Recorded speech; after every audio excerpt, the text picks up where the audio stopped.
Shit. Yeah. Well, this is a bother. I don't really know what's going on here. Irritating. Just irritating.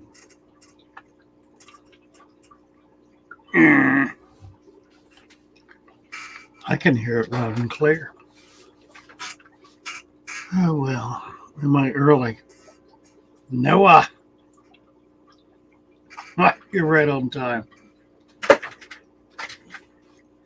I got this new mic, and it's a really nice mic, but it doesn't allow me to play a video and have audio. The video works. Well, I assume it does, but the audio doesn't. And I've checked everything, and everything checks out, and it doesn't work. So I don't know. Very frustrating. Nobody's been able to help me figure out what the problem is. And I certainly don't know what the problem is. You know, this is interesting. Now, here, let me do this. Can you hear feedback?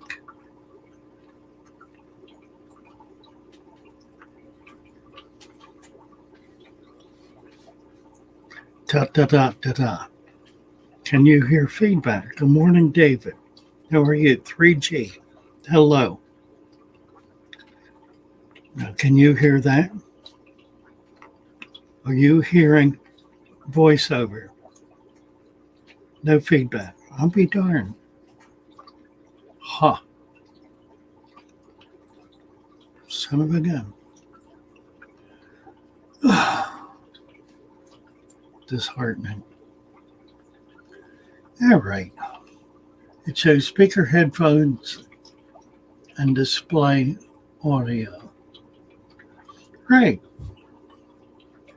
No feedback. Yeah, I don't know. I don't get it. Sounds good, David says. Do you have anything named Source in your streaming program? Microphone.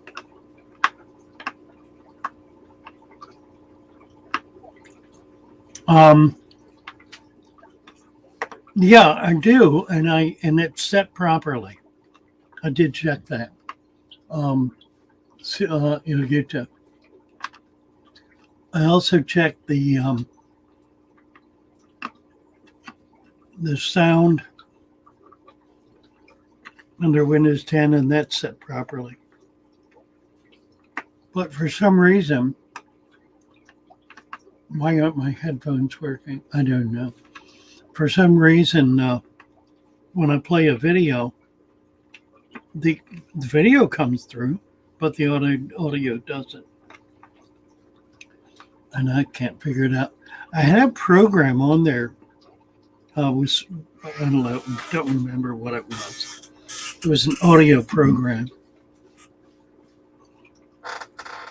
And I went in and looked at it and thought maybe that was the culprit. So I uninstalled it. But the problem has persisted. Hello, Paul Shreves.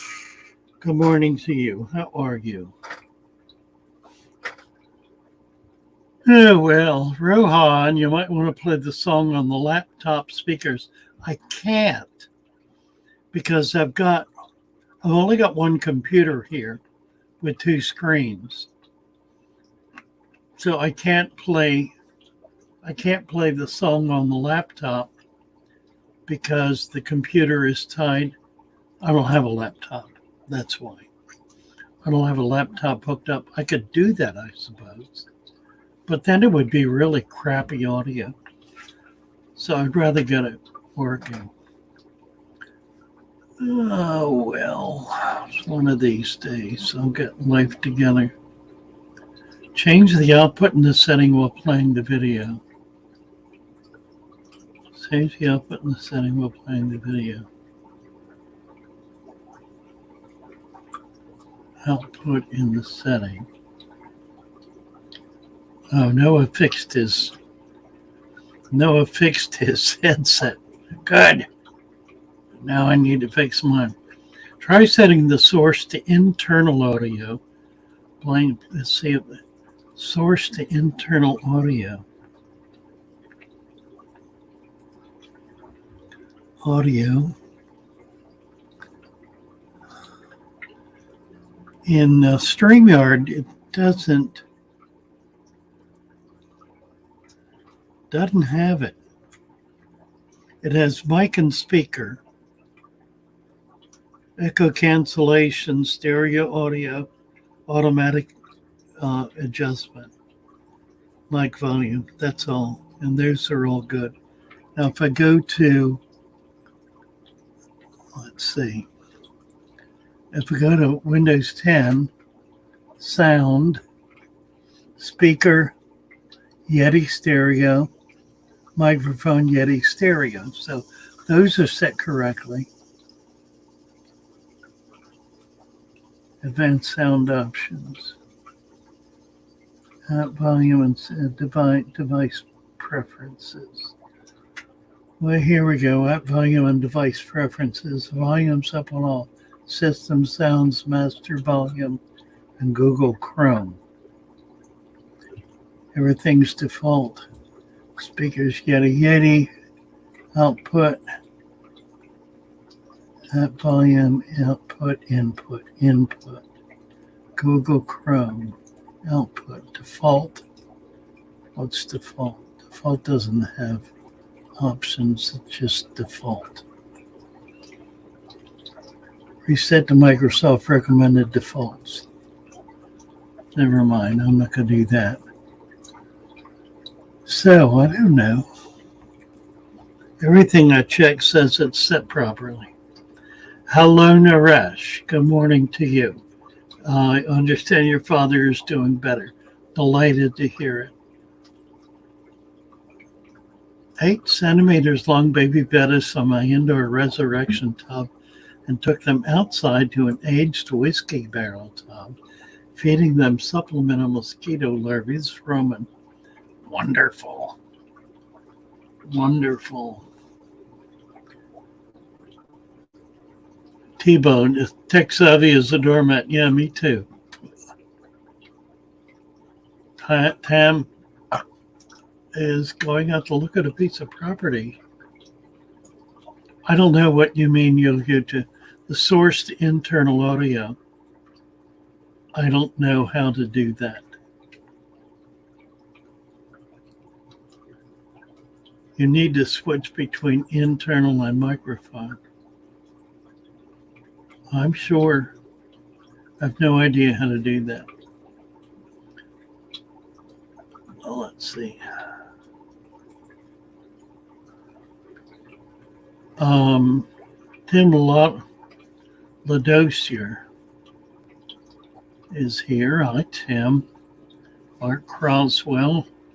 Noah likes fish. Brad Hobbies. Hey, Brad.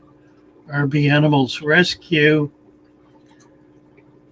Who else? Paul Shreves. Hi, Paul.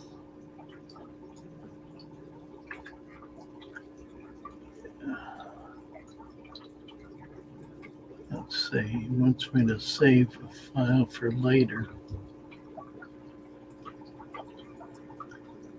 All right, I'll do that.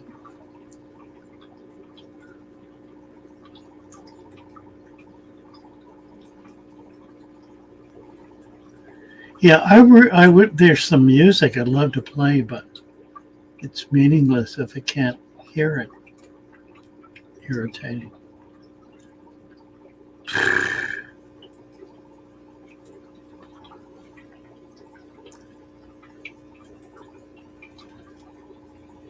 Oh dear.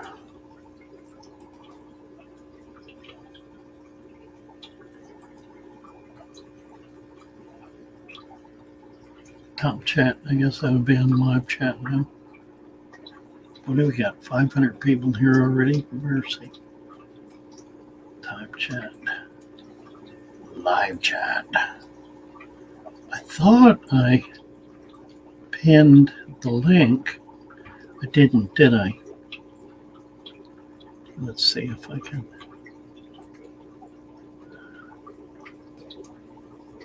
get the link. That ain't it.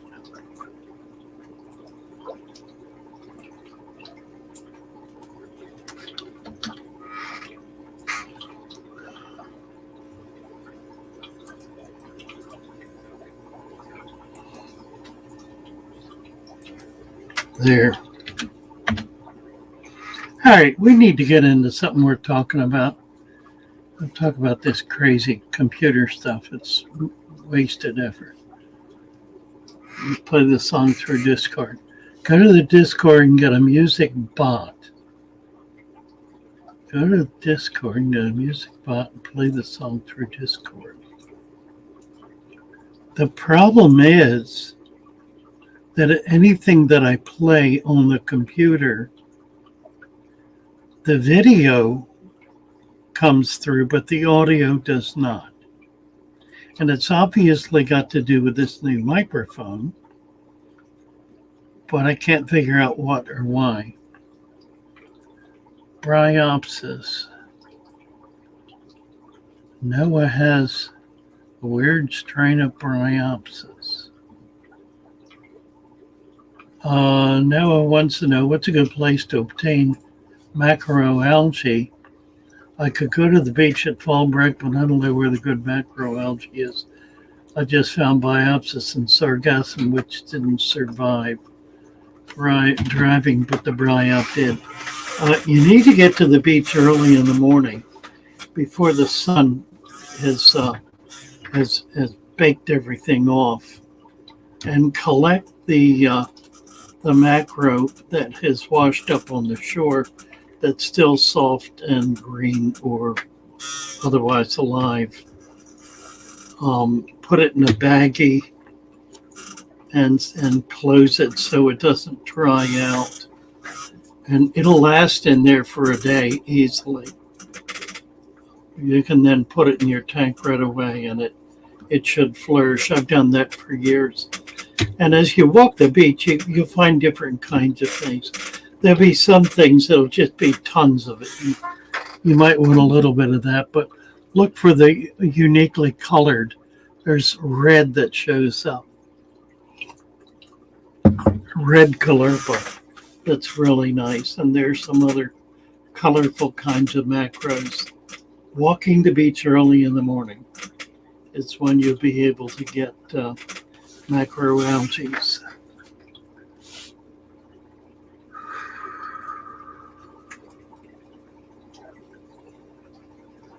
Let's see.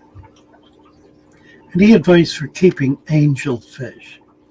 Thinking of getting some for a 75-gallon that already has platies. I figure the angel will keep the babies in check and be a full food web. Well, yeah, that's true. They will. Um, so what do you want to do? Yeah, it's a good idea. The platies are not going to bother the angels. Um, the angels will certainly eat the babies. That'll work just fine. Rohan's going to send me a message. Okay. I appreciate all messages. We need bikini clad people in the background.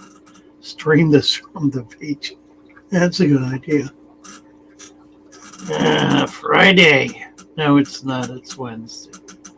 Whoops. Who's this? 503.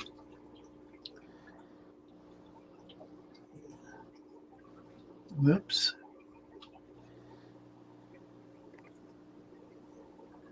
Well, that's interesting. You're not coming up. 503. I had this problem once before. Yesterday, I think. I had two people back to back come up. The first one, I couldn't get up on the screen. The other one, I could. Seemed odd. Don't know why or how that happened. All right, we'll try it again. Add the string. Still not coming up. You're in here with audio only. I see. Okay. Can you hear me? 503. You're in this stream with audio only. And I'm not getting your audio. Can you hear me? Yes, I can. Oh, perfect. Okay. So I was watching your video about is your fish tank a toilet? And I was Yes. thinking about my axolotl tank, and it absolutely is a toilet. And I was wondering how I know there's a way to do it. Well, okay, so I have to back up a little. With keeping my axolotl, I've tried it with substrate and had to go back to bare bottom because they just poop so much. They're heavy eaters, and like to keep them at the right size, you have to feed pretty heavily. You want the size of their head to be the same width as their body. So I'm not feeding him too much. He just poops a lot. And in order to keep that clean, I haven't been able to do that effectively with a substrate, but I know there's a way to do it better. I just don't know how. And I feel like you might be the man with the answers for me. I don't know. I've raised a bunch of them. Um, Tell me about the food you're feeding and how often. He gets fed about twice a week. He gets either beef heart or Hakari, the bottom feeder pellets. So the little cubes of frozen beef heart. Oh, I see. So why are you feeding them beef heart? Why? Because they don't like what you have to do with worms. It skeeves me out. Um, I've fed a lot of beef heart in my time. The problem with beef heart is that it tends to foul because it's mammal flesh. Okay. Try some kind of, if you don't want to feed worms, try some kind of frozen shrimp cube, like Oh, brine shrimp or something like that. It's still a meat. You're still going to get protein, but it won't be as it won't be as susceptible to fouling. okay. What do you have for filter in there? I have two of the large sponge filters in a 20 long. No, that should be good. I like that. Go ahead and I would put 2 to 3 inches of sand in it as well. Just sand, Okay. nothing else. You don't need to put dirt in it. Are there any plants in there? I have a bunch of floating pothos and some anacharis floating in there. How's the anacris doing? Is it? Not real great because they don't have the lights on real often. I see. Well, try that too. The light will also help to control pollution. Um, Oh, you need to increase the kind of microfauna that are going to reduce the waste. Uh, okay. Currently, you really have nothing to do that. Try putting some leaf litter in there too, if you can get access to some. Try to get some microfauna going in it. That's Okay. going to help. That'll help control waste as well. By the way, I'm glad you came up. I've caught a couple of your live streams. Haven't Uh-oh. haven't no haven't poked my nose in yet because I really haven't been up on the conversation. Um, but I appreciate you. You're very sweet. Oh. Very kind of upbeat and positive. You have a nice attitude. So try to do some fish stuff. I think I think people would enjoy it. You have a nice attitude. I don't know why your face is not coming up, but you might consider that too. Maybe you're just shy. I don't know. I just did my very first video on axolotls, and the struggle I have with the um fish videos and stuff is editing. And then when I'm live streaming, most of the time, like, I really want to get better about like topics for live streaming, but most of the time it's just me hanging out with all of my fish fam friends. Well, that's fair.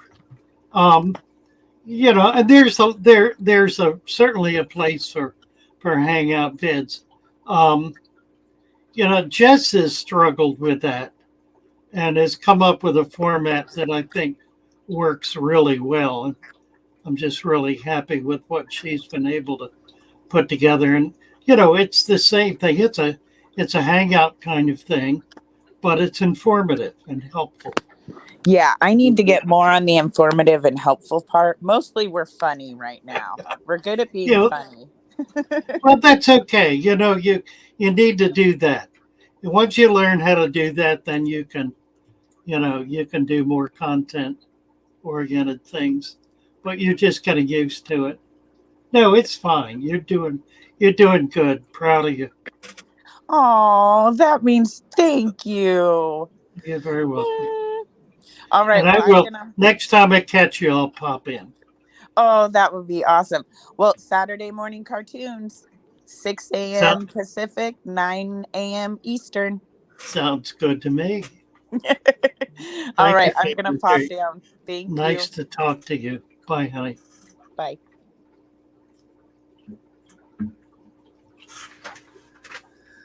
Oh, her channel. Post your channel 503. Put your link up. Beef are bad for fish because they need a high temperature. Well, the temperature they need is like 75 degrees. So you're right, but it's not a substantial issue. If it's cold, they can't metabolize anything. Uh, doesn't matter what it is. Beef beef heart because it is animal flesh will tend to foul more easily, so it becomes a bit more problematic.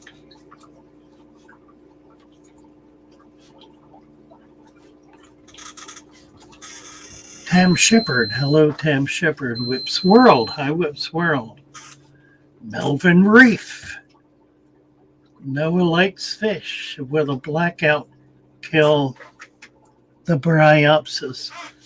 Yeah,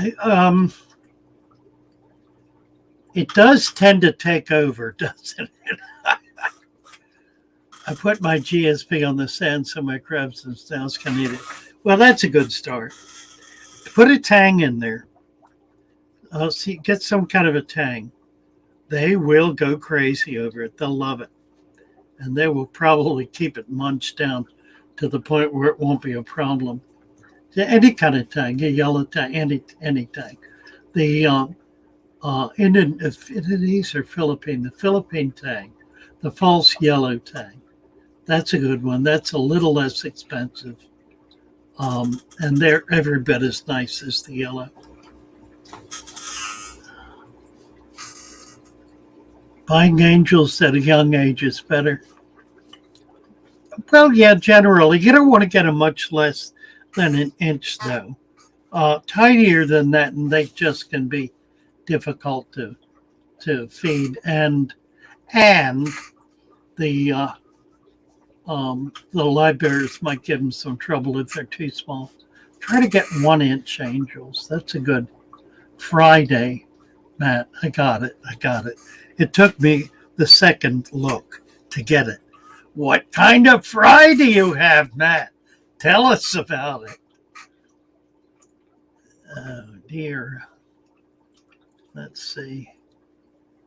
Brad is suggesting, could she feed a quarter or eighth of a shrimp from the butcher well cleaned? You bet.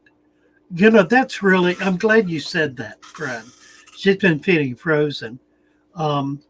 And the axolotl would love any kind of fresh fish, fresh shrimp, fresh scallop, anything like that. Buy just one shrimp.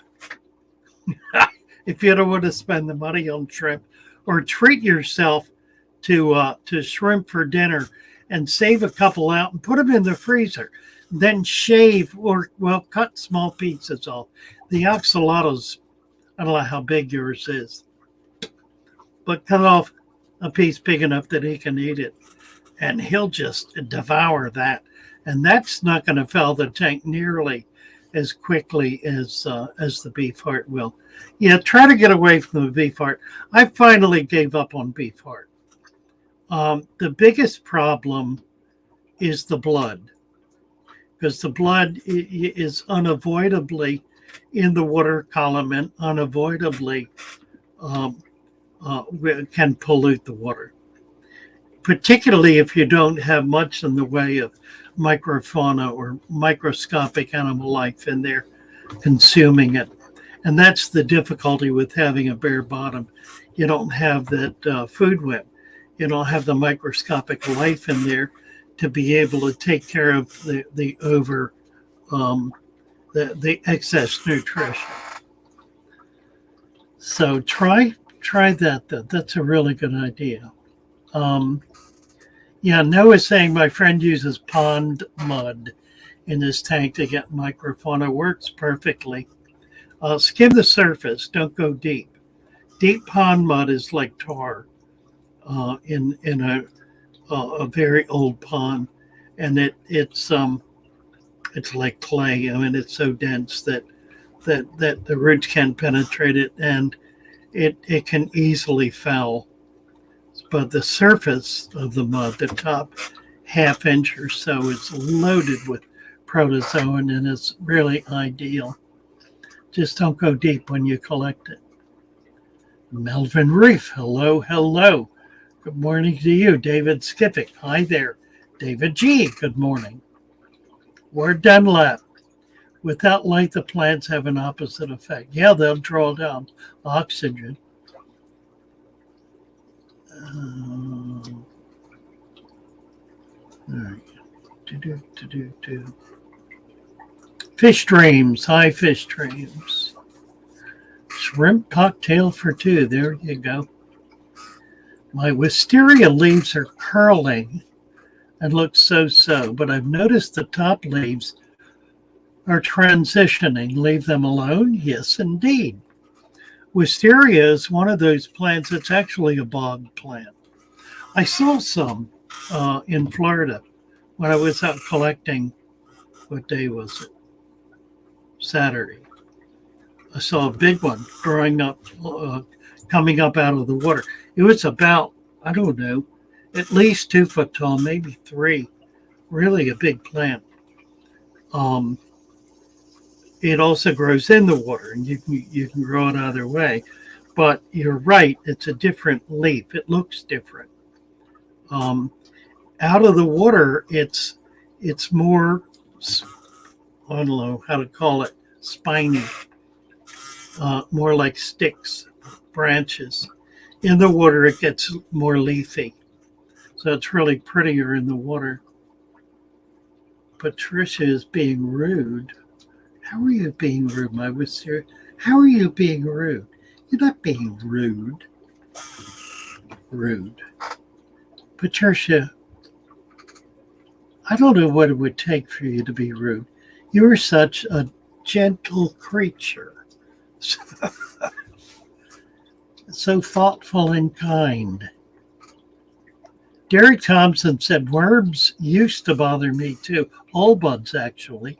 Sticking your hand in a bucket of worms fixes all that. Ugh, yeah, it does, doesn't it?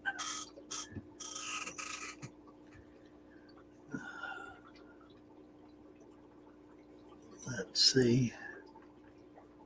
Naresh is posting the story about soft crabs. That did absolutely nothing, didn't it? I think in a day and a half we've gotten 300 views or some such thing. It's interesting because the video just before that on sand, which is now 3 or 4 days old, has 1,300 views. Now, last winter, I was getting 5,000 views a day. So then the algorithm changed. But I got 1,300 views in 1 day or 2 days with the sand video. So what it's demonstrated to me is the importance of content. That and the light video have both done very well, but they're solid content.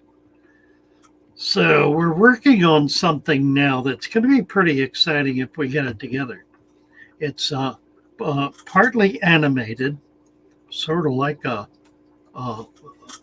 Disney production. It's going to be on the new food web system, how to create a food web. 503 has a super sticker. Thank you, dear, very much. Do post your link, 503. Folks were asking. Oh, you got it. Okay, I see it. Would an outdoor slug be food for big cichlids? No, it's toxic. Don't feed outdoor slugs. The slime is, unless you kill them and clean them first. And who wants to do that? They're toxic. They probably won't even eat them. They may pick it up, but they'll spit it out. It's not nice. Not nice at all. And probably would die and foul your tank. So yuck to that. No outdoor slugs. Snails are a different matter. Curious, isn't it? Because a slug is nothing more than a shellless snail, except that the slug has it has a different kind of protection. Well, the protection that it has is that it is foul tasting. Banana slugs taste nothing like bananas. I haven't tried them. I don't know about that. I've tried a lot of things, but I don't think I've ever eaten worms. I've eaten a lot of bugs. I don't think I've eaten live fish, but I've never eaten a worm. And honestly, I have absolutely no desire to eat a worm. Not even fried. I mean, I wouldn't eat it. I wouldn't even eat it fried. I don't know what it is. I'll tell you one thing. Here's an interesting, talking about worms. Henry Hall fed worms, not exclusively, but because he primarily fed goldfish because he had really big fish.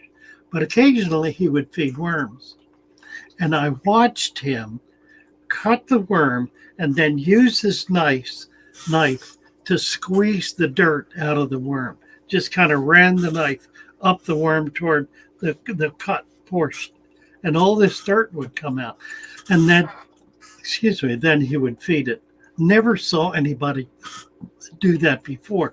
But of course, it kept all the dirt out of the tank.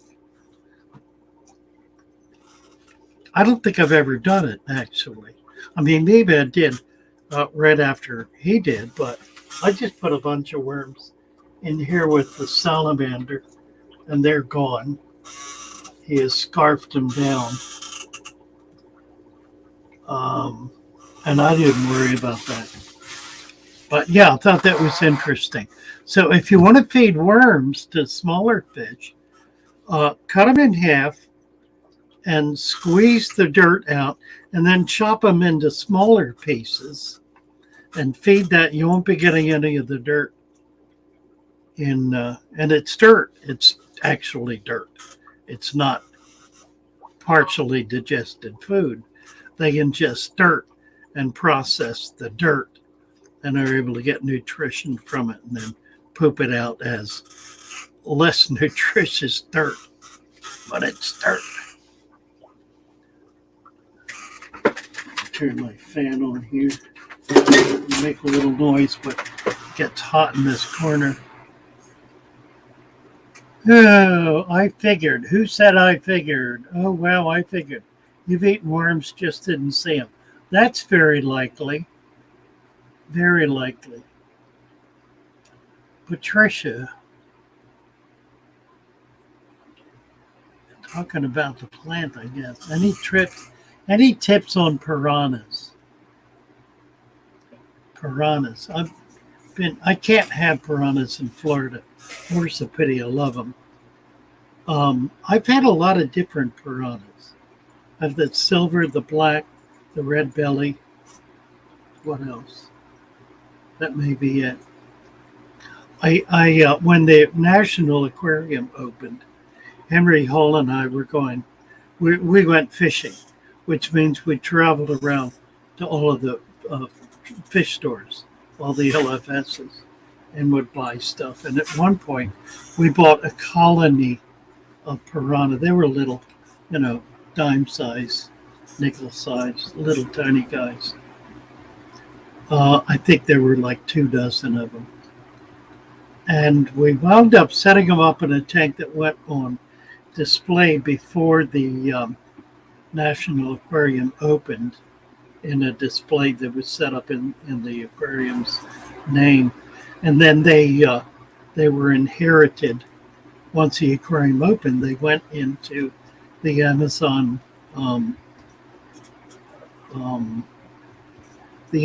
display. The Amazon, I don't remember what it's called. To my knowledge, they're still there. This is nearly 40 years later. I'm sure it's a different ones by now, but they're really big. Red bellies, huge big red bellies.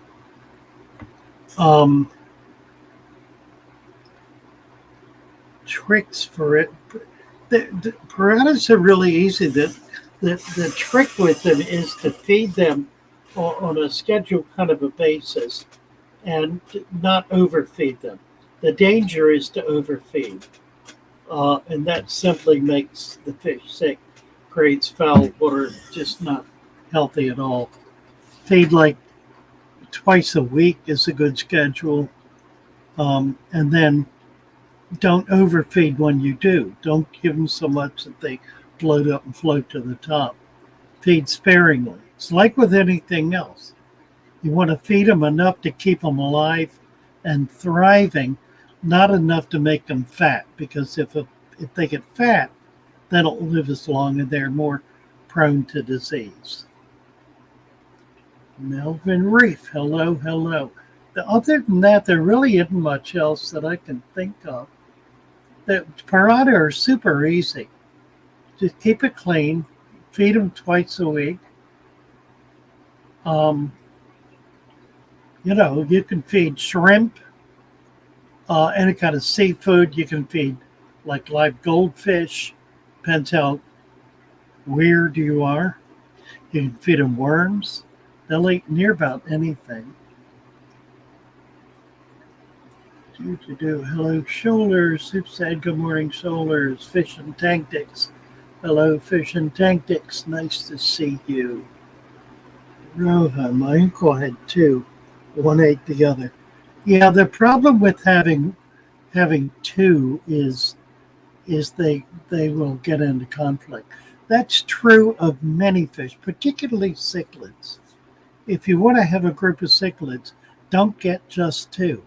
Get 3 or 4 or 5 minimum, and that'll diffuse the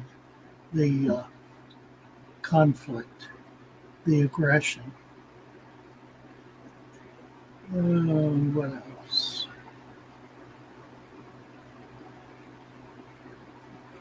Let's see. Noah's saying my tank right now is a bicolor blenny, an AIP fowl, an orc-eye hawkfish, clark-eye, and a scorpion. I have a sand scepter, 10 hermits, 30 cerith snails, large and small, and 20 other astrias, Necerius turbo, and the like.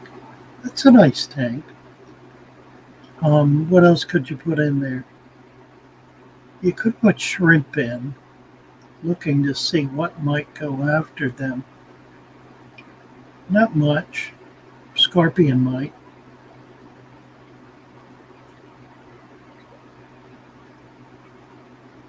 Let's see.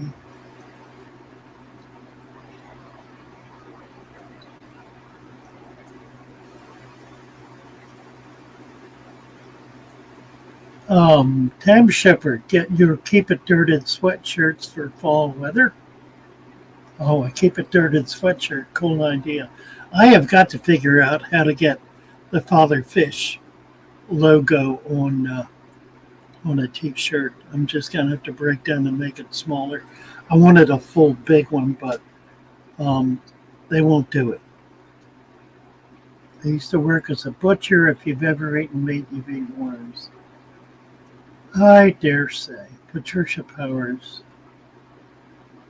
Worms are not on her bingo card. You and me both, Patricia. We just ruined Lady Diane's breakfast. Chris Trapp, when watching YouTubers pour food in their tanks, I wonder if new hobbyists realize those people are auto water changing multiple times a day. Yeah, they don't. And that's really an issue, Chris. People think that the most important thing you can do for your fish is feed them. And the reality is that's the least important thing you can do for your fish. The least important thing you can do for your fish is feed them. The most important thing you can do is create a balanced tank. And you cannot have a balanced tank if you overfeed, because it will keep it out of balance indefinitely. It'll just make a mess. Overfeeding causes 99% of the problems that people have with their fish and results in more people quitting the hobby than any other single issue. And the industry is oblivious to it, oblivious. They keep trying to sell you chemicals and equipment to deal with overfeeding. Think about that a minute.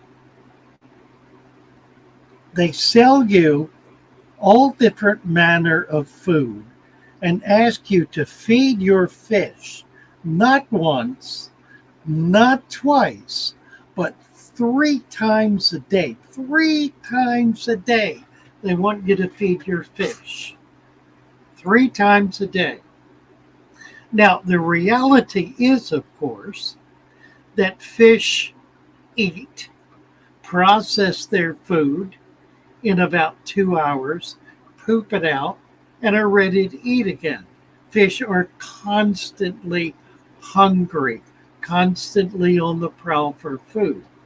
However, in nature, food is not all that plentiful. They have to work for it. If it's algae, they're competing with 1,000 other fish eating on that same little patch of algae. So they'll get tiny amounts for the effort they put in. If they're looking for little insects, they'll find one every hour or two, tiny ones. I'm not talking about big worms. I'm talking about microscopic shrimp, little tiny things. You never find a fish in the wild with its gut full of food unless it has lucked out and gotten something big to swallow, like another fish. Generally, when you cut that gut open and look inside it, there's usually nothing. If there is something, it'll be one or two little things, maybe a little shrimp, whatever. So they're eating constantly, but they're not eating anything like the amount of food you put in your tank. Let me say that again.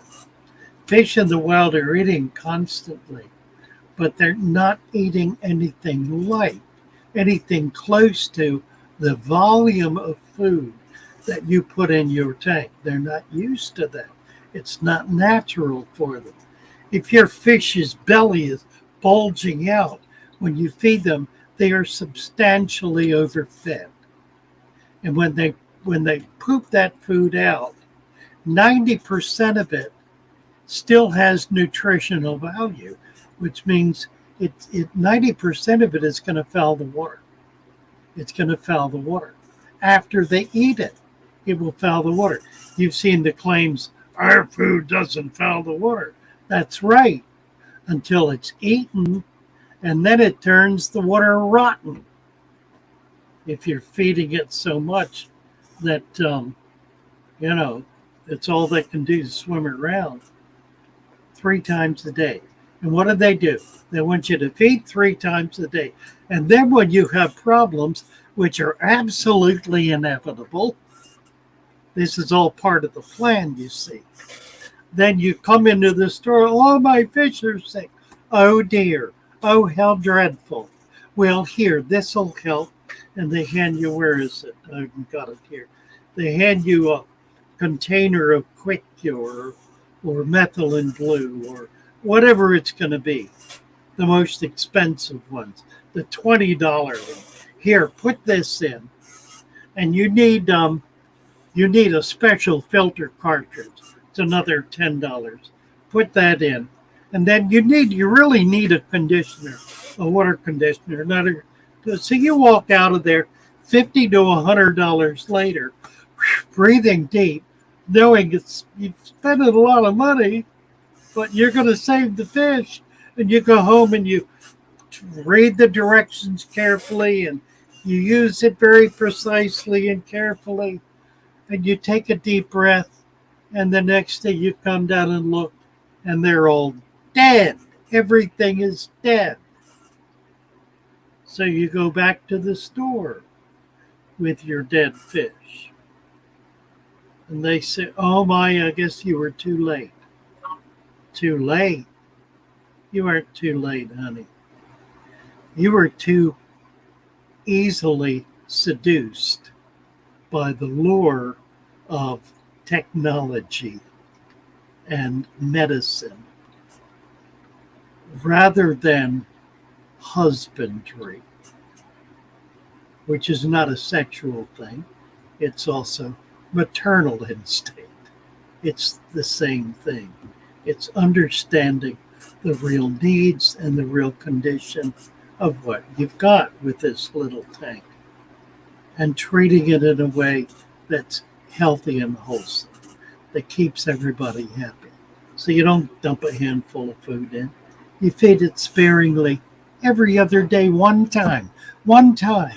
Instead of 20 times a week, you feed 3 times a week. Instead of big hands full, you feed small pinches.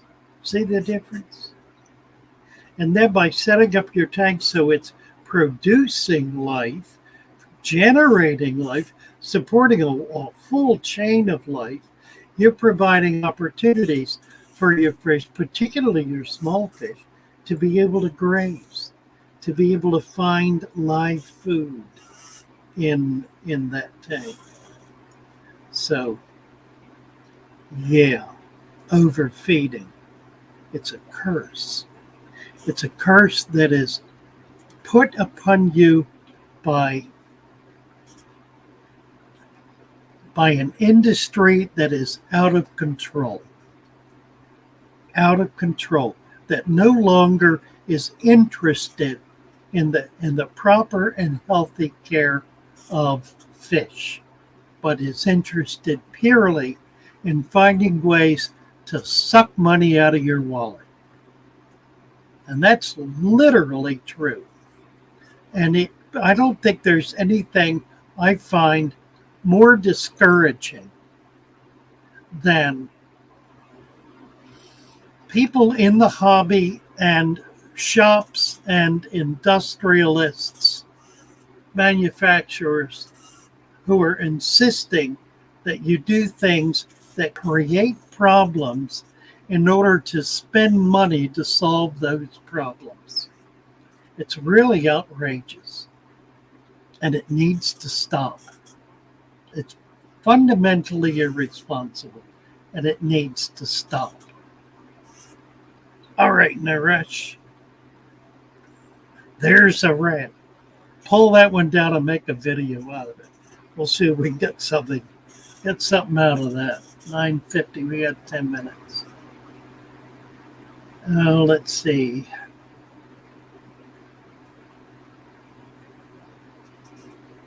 Yeah, thank you, Chris, for that. 34, can I get a fox face and a 20-gallon and replace it as it grows? If you've got someone to take it back, most shops will. Yeah, I like fox face, a cool little fish. Replace it as it grows in a 20. Yeah, you probably, the 20 gallons pretty small for salt. If you're gonna do any kind of tangs or angels or damsels are generally okay because they're smaller. Hawkfish, hawkfish aren't too bad. You can do a hawkfish in a 20. Anything that gets over 3 or 4 inches, you're going to wind up having to move on. It's not unreasonable to do that, provided you have a shop that is working with you to be able to do that. And most shops will be delighted to take healthy fish back because they can do better with them. They're going to be healthier. They're going to be bigger. They're going to be stronger than almost anything they can buy through the chain, the supply chain.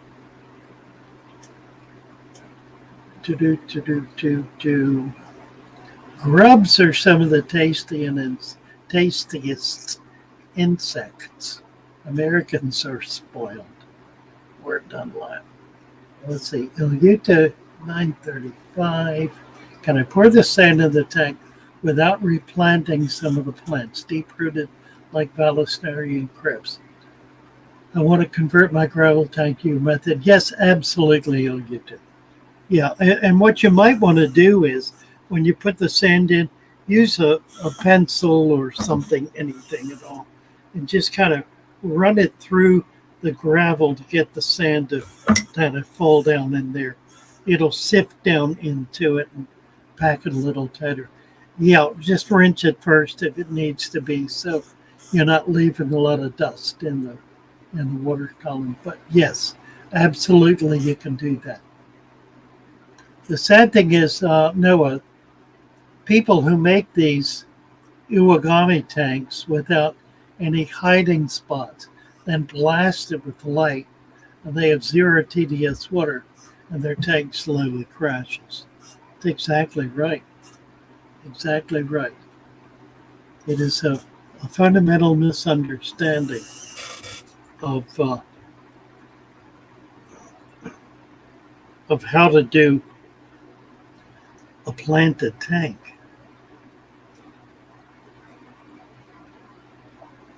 Lee, Tropical Fish Keeper, or David Phyllis and Tisha from the Netherlands here too. David was here earlier. I haven't seen Tisha in. Scared of pulling him out because the dirt underneath the gravel. You do not need to, Ilya. It's not a problem at all. Leave the plants in there. Won't be a problem. Craig Daughter, Craig's Catfish Cave. Good morning, good morning. Melvin Reef, hello, Craig. Herb diversity. Those tanks work well with some hardness and shrimp, but not fish. Yeah, snails too. Shrimp, snails, any other invert you can put in there. David Fellows, Lee Tropical Fish Keeper. David Fellows is delighted to see you. Patricia Powers, is frozen brine shrimp nutritious enough for fish? Well, it's a good question, and it's a fair question. The reality is, of course, that freezing reduces the food value of any kind of or food, any kind of meat or vegetable. So live or fresh is always going to be superior to frozen. Now, it's not substantial. It reduces food value, I don't know how much, 10, 15, maybe 20% routinely, which is significant but not substantial. It's not like 50%, unless it gets freezer burned. The longer it stays frozen, the less food value it has. So something that's been in the freezer for a year really doesn't have much food value left. It's kind of burned out.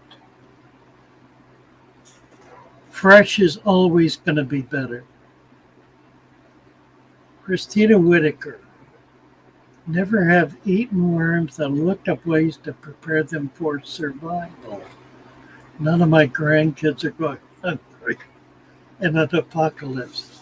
Dear, well, Christina, good for you for preparing for the inevitable. I've always felt like in an apocalypse, I would have a pretty good amount of water on hand. Of course, water is really not that hard to distill, so it's not the major issue. But they're plants and they're all edible. And you can certainly grow fish. I don't have the kind that grow big to be good to eat, though. But I do have a hook and line. Lady Diane, hi Ilyuta. I did the same. Wash sand well and add works so far. But I've had to add the sand. Yeah, it sits down in there, so you want to keep coming it in until it gets up to the surface.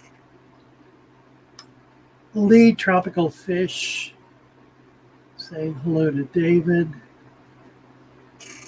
And we jump down again.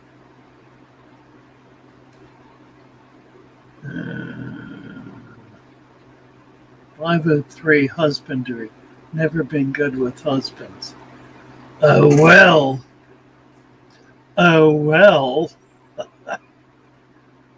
Fish streams. Large pieces of wood leaching out as mulmy wood. I want to replace it. You don't need to. I can appreciate that you don't want the gunk, but that gunk is highly productive. It's providing an enormous amount of humus, which is nutritional for microalgae and microfauna. You might find ways, if you don't like the look of it, to disguise it, get more plants in there. They're going to benefit tremendously from it, as will small fish benefit from it. So understand what you're saying, fish streams, but it's not a bad thing. It's a good thing. Word Dunlap. Water fleas. Yes, water fleas. Does anyone feed fish freshwater fairy shrimp? Yes, that was the question. And that was the answer. This is interesting. Christina said, cleaned tons of fish in my life, maybe found 4 full bellies. There you go. It's true. Okay, we're at 9:40, and I want to jump down here.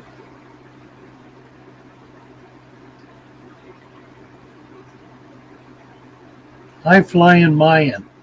Doesn't help that we, the consumers, tend to have confirmation bias when it comes to researching topics. Now, there is an astute observation, sufficiently astute that I've got to go back and reread it to understand what he's saying. So we'll try it again here. And you just earned yourself a wrench, high flying Mayan. Pretty good. It doesn't help that we, the consumers, tend to have confirmation bias. Confirmation bias. Curious phrase. Don't think I've encountered it. When it comes to researching topics. Excellent. Excellent. You're right. You're right. Google says, it says on my computer. Well, I read. What you have to understand is this. Thank you, High Flying Maya.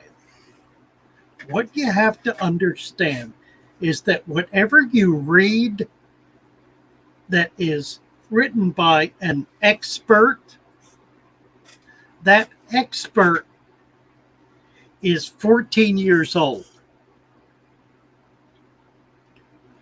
and is parroting, repeating something somebody told them or something they read. It has no value at all unless it's clearly fact-based. And even then, researching online has to be done with a grain of salt. It has to be done with an attitude. And the attitude is, I don't believe this at all. Let's test it out. Let's check it out and see what else is being said about this. So you read not one comment, but 3 or 4 or 5. And then when you're finished reading it all, then you listen to Father Fish. And then you go back to your tank and you experiment.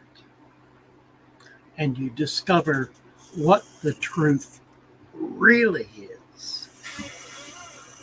It is your personal experience, your personal trial and error, your personal efforts to figure out how to deal with given issues. That is your only guaranteed source of knowledge. Knowledge comes out of your own personal experience.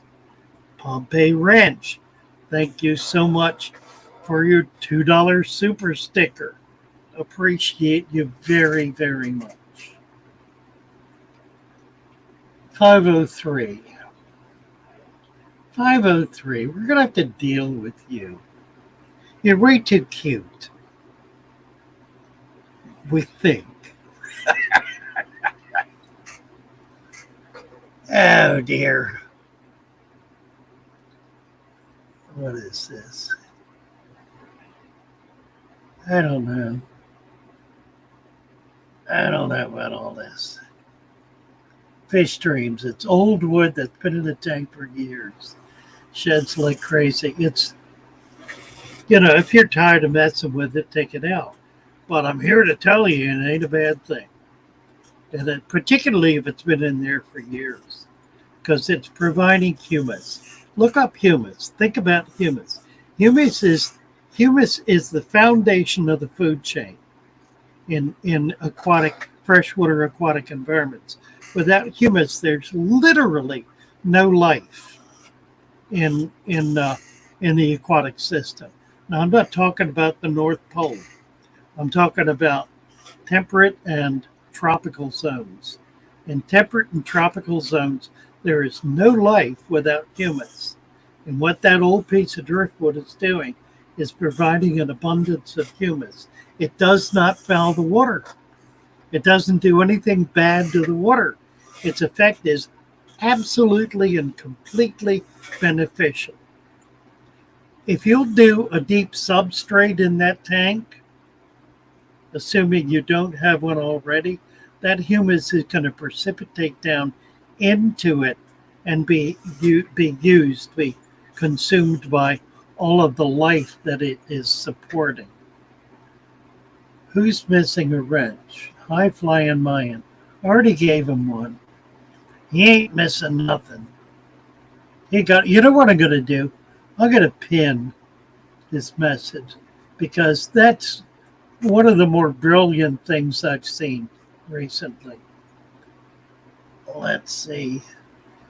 My store owner was selling a fish that potentially got big and a small tank. It was like, they'll come and buy another one. That's tricking, isn't it?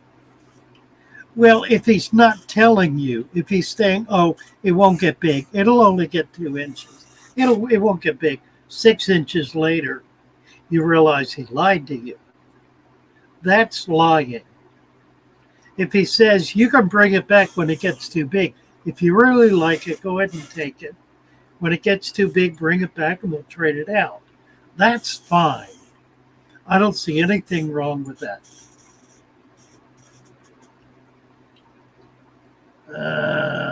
Natural aquariums. Hello, hello, hello. We're over the hour here. Let me try to get to the bottom.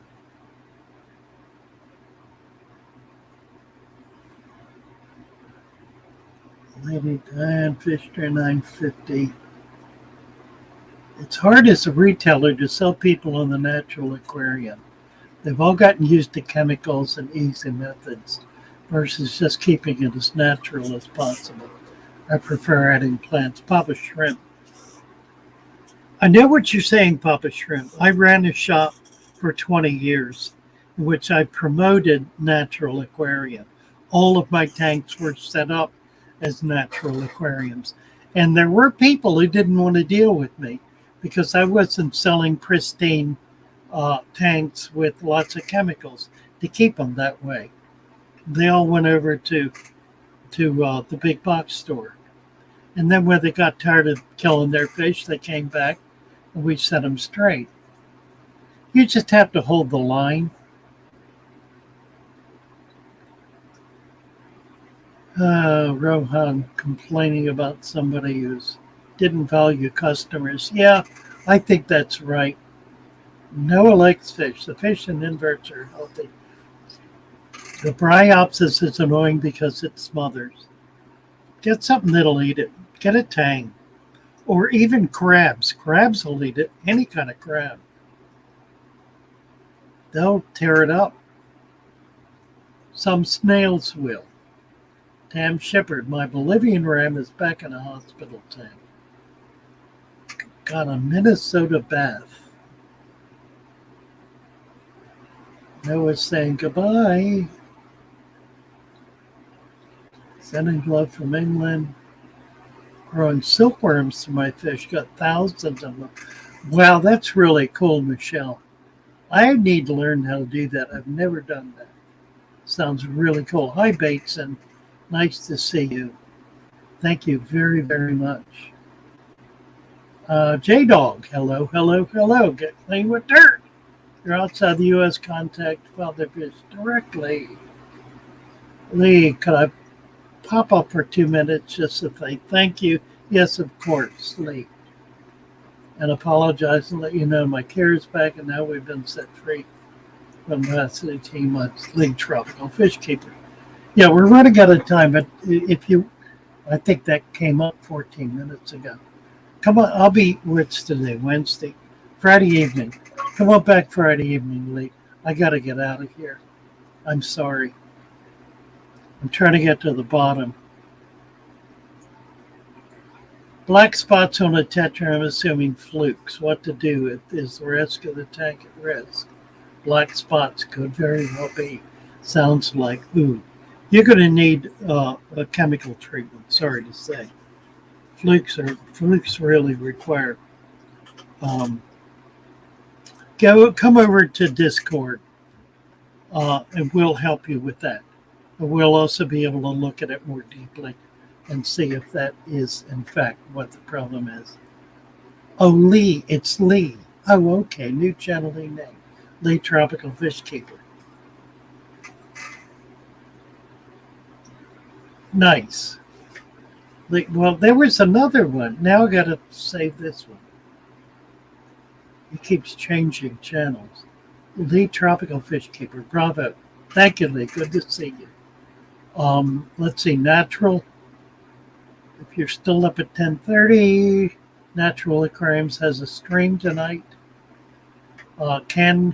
Kenny's on with them tonight. Natural Aquarium. Check it out. 10:30 Eastern Time tonight.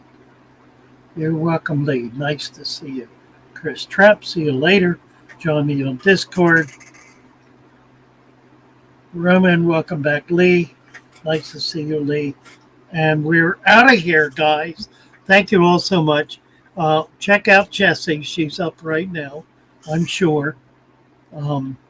Somebody post her link there. She is right there. Let me get her link right there. And I'm going to come back and post it right. Come on up. Right there. Here's the link. See you all Friday evening, 8:30. Aqua Malik will be on at 7:30. Maple Street will be on at 5:30. Lucas at 9:30. Alex at 10:30. Big Tank Kank at 11:30. Friday evening. See you then. Bye for now. Love you all. Bye-bye.